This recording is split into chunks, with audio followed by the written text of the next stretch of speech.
welcome. Today's DIY video is this purple peacock shoe.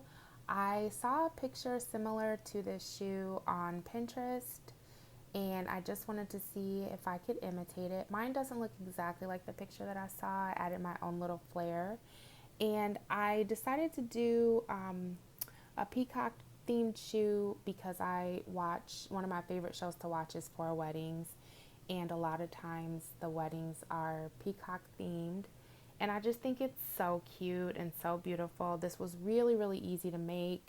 You can make it in about 2 days, and it's perfect for a bride on a budget who has a theme like this one and wants to be able to make her own signature shoe and doesn't want to spend a lot. So I am going to show you how to make it, and let's get started. For this project, you will need paint of your choice. What I chose was Angelus Pearlescent Purple paint, Pearlescent 18 karat gold, and Pearlescent emerald green. I also have some satin finisher to go over the paint after I've completed all the coats. Obviously a pair of shoes, an applicator of your choice, and I also picked up a stencil, which I'm showing you. But however you choose to decorate your feather is really up to you, as well as the colors that you use. And I wanted to add one more thing. Throughout the video, sometimes I use the term rhinestones, but these are 100% Swarovski crystals. So I'm going to show you the colors that I used. Super easy to find, but you can also get a Swarovski crystal color chart to help you decide whichever colors are best for you with your wedding theme, or if you're just making the shoes for a special occasion. These are all of the colors that I used for the peacock shoe: purple velvet, cobalt, emerald, fern, light Colorado, topaz, and jet black.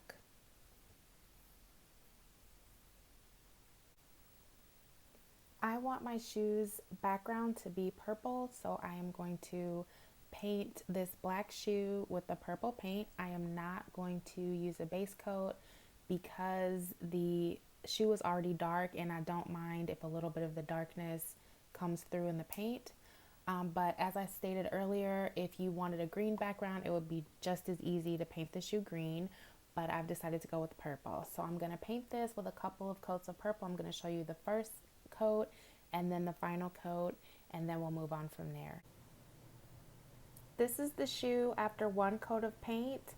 I love how it looks. I love how the black is seeing through a little bit, but I'm going to keep going until it's metallic enough for me, which is probably 1 to 2 more coats.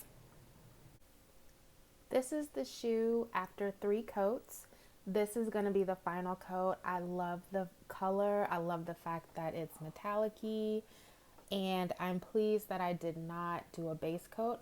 So I'm going to let this dry overnight. I'm going to wake up, cover it with a finisher, and then get started with the rhinestone embellishment.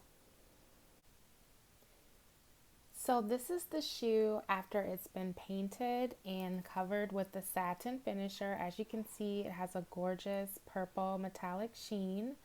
So now I'm going to get ready to add the peacock feather.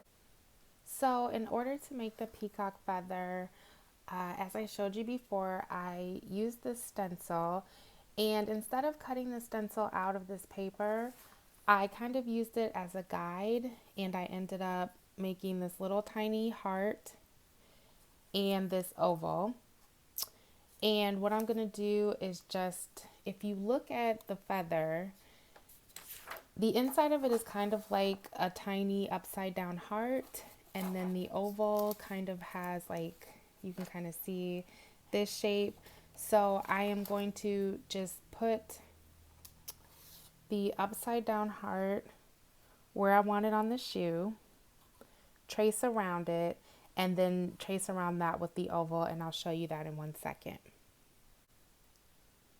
So what I did was I took this heart that I made and I just placed it right on top of the shoe and I traced around it. And this is going to be my outline for the eye of the peacock feather. I am going to take this upside down egg shape and put it over the heart, and then that is going to be the full feather. So I'm going to do that and I'll come right back. So now I have the full outline, which it may not look like much, but this is going to be the guide for how I apply the rhinestones. I'm going to start off with a couple of purple rhinestones and then go around it with black and then do the outer portion. So I'm going to show you step by step as I add each rhinestone, starting with the purple. So I'll be back in a couple minutes. This is what the shoe looks like with just a couple of crystals added. I added the purple crystals in the center of the shoe just to bring out the metallic color once the entire feather is done. So I'm going to add black all around and I'll come back and show you what that looks like. So now I've added the black crystals circling the purple crystals. My next color that I'm going to add is blue.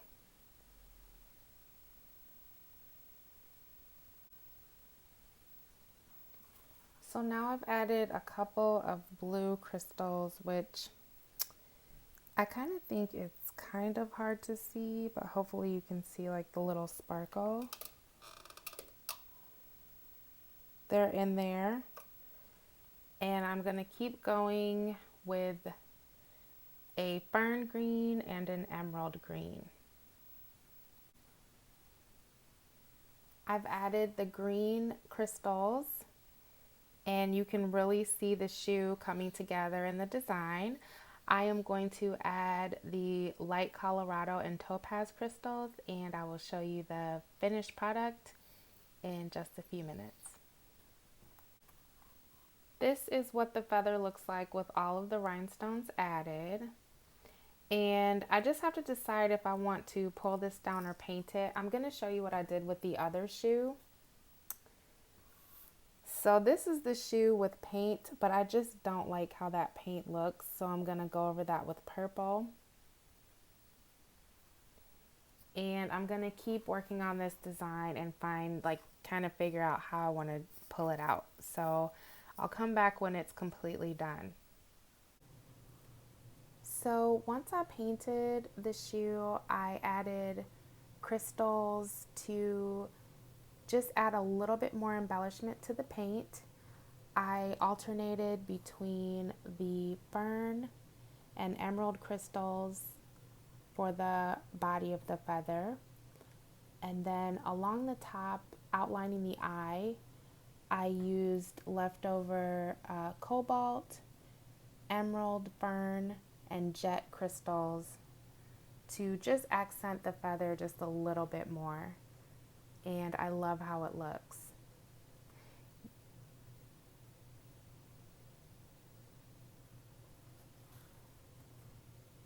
And this is what the shoe looks like in a little bit of different lighting.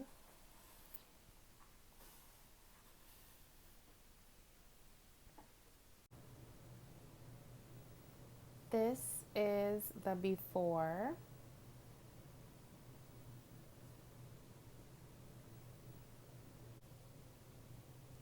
This is the after and the final result. What I love about this shoe is you can add as many crystals as you want. You could actually substitute crystals for the paint all the way down or as far as you wanted. And I may even decide later on to cover the painted parts in crystals, but for right now, I just love, love, love how this shoe turned out. I have all of the supplies that I use listed underneath the video. Thank you so much for watching. Please subscribe and I will see you again soon. Thank you for visiting.